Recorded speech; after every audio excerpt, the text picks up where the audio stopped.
Olá, meus irmãos, que a paz do Mestre Jesus esteja em nossos corações. Vamos continuar o estudo do Livro dos Médiuns a partir do capítulo 4, Sistemas, item 36. Vamos lá? Quando os estranhos fenômenos do Espiritismo começaram a se produzir, ou por melhor dizer, se renovaram nesses últimos tempos, o primeiro sentimento que despertaram foi o da dúvida sobre a sua própria realidade, e ainda mais sobre a sua causa. Logo que foram averiguados por testemunhos irrecusáveis e pelas experiências que cada um pôde fazer, sucedeu que cada um os interpretou à sua maneira, segundo suas ideias pessoais, suas crenças ou suas prevenções. Daí, vários sistemas que uma observação mais atenta viria a reduzir ao seu justo valor. Os adversários do Espiritismo acreditaram encontrar um argumento nessa divergência de opiniões, dizendo que os próprios espíritas não estavam de acordo entre si. Era uma razão bem pobre, se reflete que os passos de toda ciência nascente são necessariamente incertos, até que o tempo haja permitido colecionar e coordenar os fatos que podem fundamentar a opinião.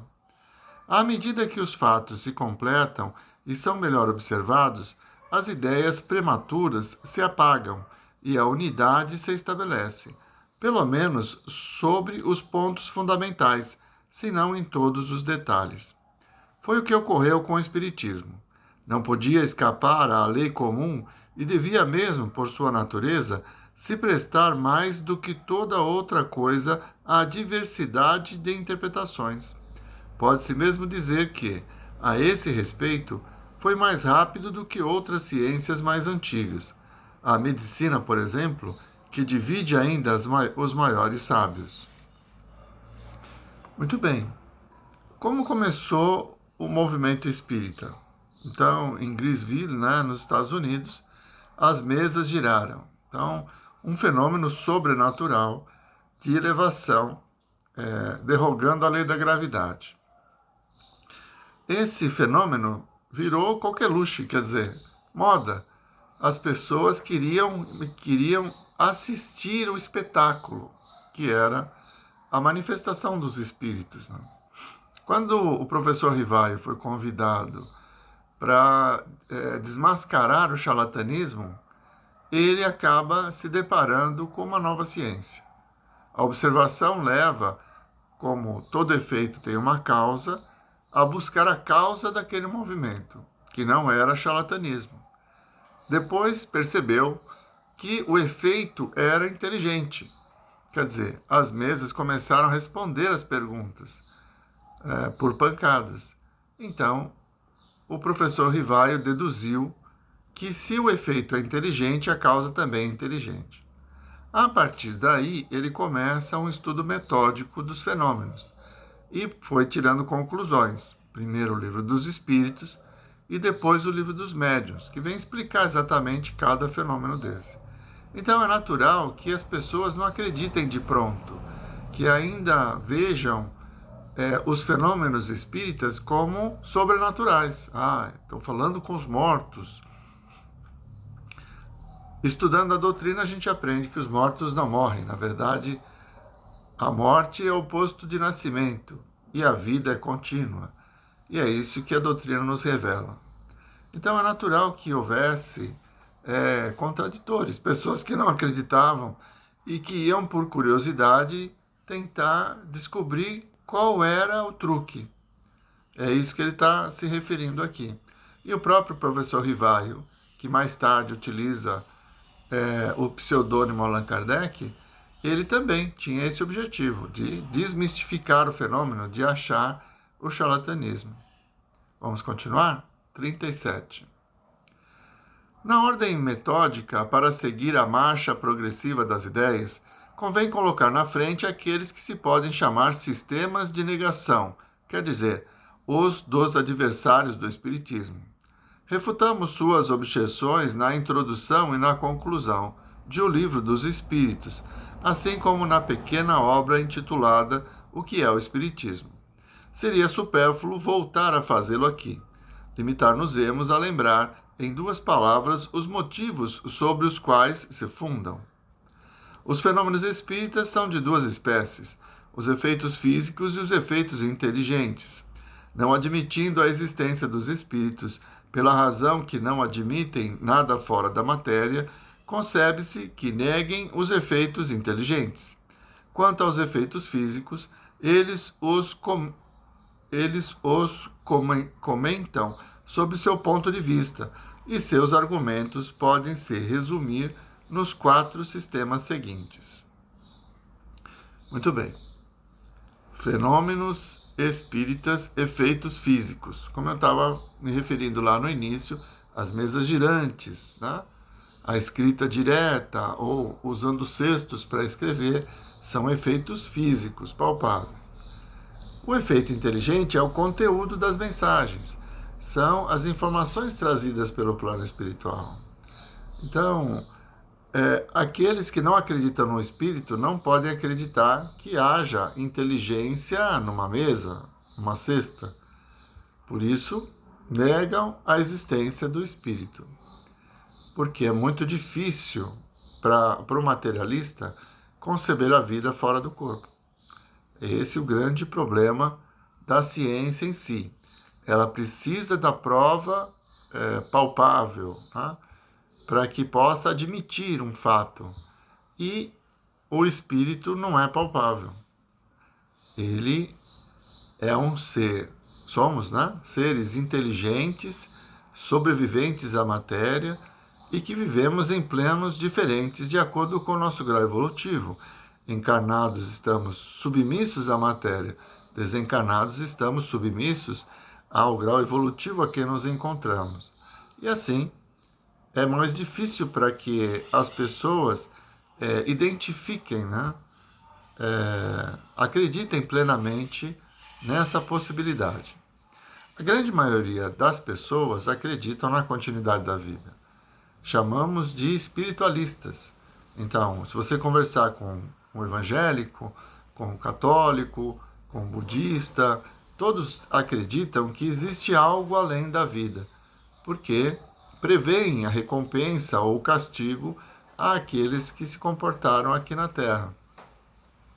A diferença para o espírita é que ele estuda e compreende como é esse fenômeno, como é essa vida além da vida.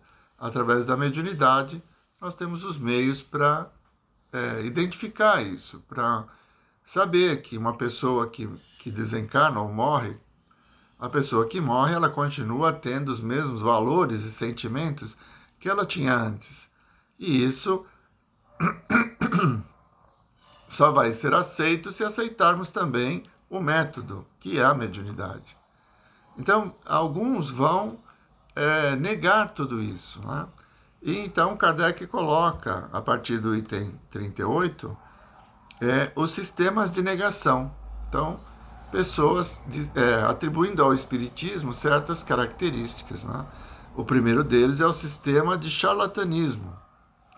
Vamos lá?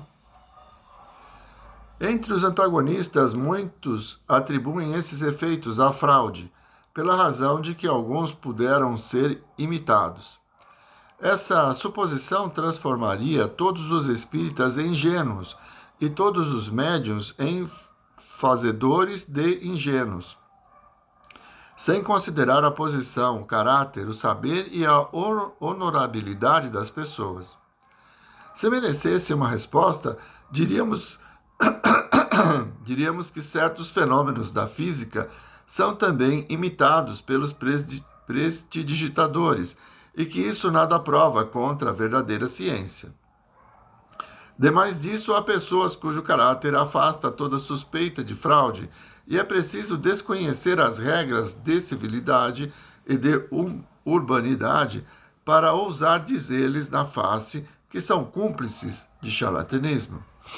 Em um salão muito respeitável, um senhor supostamente educado, tendo-se permitido uma reflexão dessa natureza, a dona da casa lhe disse: Senhor, uma vez que não estáis contente, vosso dinheiro será devolvido à porta. e com um gesto fê-lo compreender o que tinha de melhor a fazer.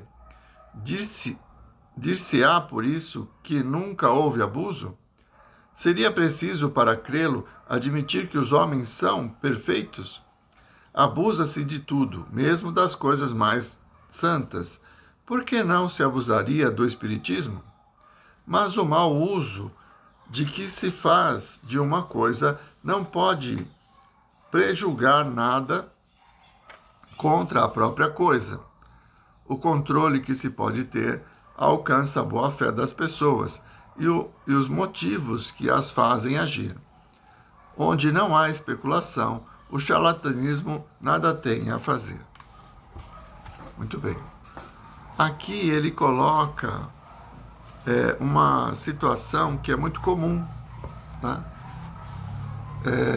Das pessoas usarem a espiritualidade para benefício próprio. Então, as cartomantes, as pessoas que fazem trabalho para trazer o seu amor de volta, enfim, ainda nos nossos tempos, existem muitas pessoas que se utilizam da fé pública para levar vantagem. Quando nós olhamos para uma casa espírita, onde o trabalho da caridade, da fraternidade e do estudo são os principais pilares que mantêm construída esta casa, nós percebemos que não haveria nenhum motivo plausível para que conduzíssemos as pessoas a acreditar no Espiritismo, porque ele não traz nenhuma vantagem. Então, o charlatão, ele tem o objetivo de iludir, de enganar, para recurso próprio, para ter vantagens pessoais. E numa casa espírita séria, em grupos sérios, como da época do Kardec, bem incipientes, mas iniciantes, existiam pessoas dedicadas ao estudo, à observação, e pessoas com certa notoriedade, em que nada se cobrava. Não tem por que haver o charlatanismo. Então, o objetivo do charlatão é ter alguma vantagem pessoal. O objetivo de uma casa espírita é formar pessoas de bem, oferecer a oportunidade do trabalho, da caridade e do conhecimento que nos liberta, principalmente em relação ao Evangelho de Jesus, que nos convida a essa reforma íntima tão necessária para que nos tornemos pessoas mais felizes. Muito bem, vamos parando por aqui. Na semana que vem continuaremos a partir do item 39, Sistema da Loucura. Estou ficando curioso, como será? Vamos à nossa prece? Mestre Jesus, nós vos agradecemos, Senhor, por mais essa oportunidade de estudo, de compreensão, aprendendo um pouco mais sobre a história dessa doutrina de luz, que vem nos revelar a imortalidade. Que as vossas bênçãos nos fortaleçam, Senhor, para que possamos a cada dia colocar em prática os vossos ensinamentos na lida com as pessoas, na condução das nossas decisões. Muito obrigado, Mestre Jesus. Muito obrigado, meus irmãos. Uma boa semana a todos.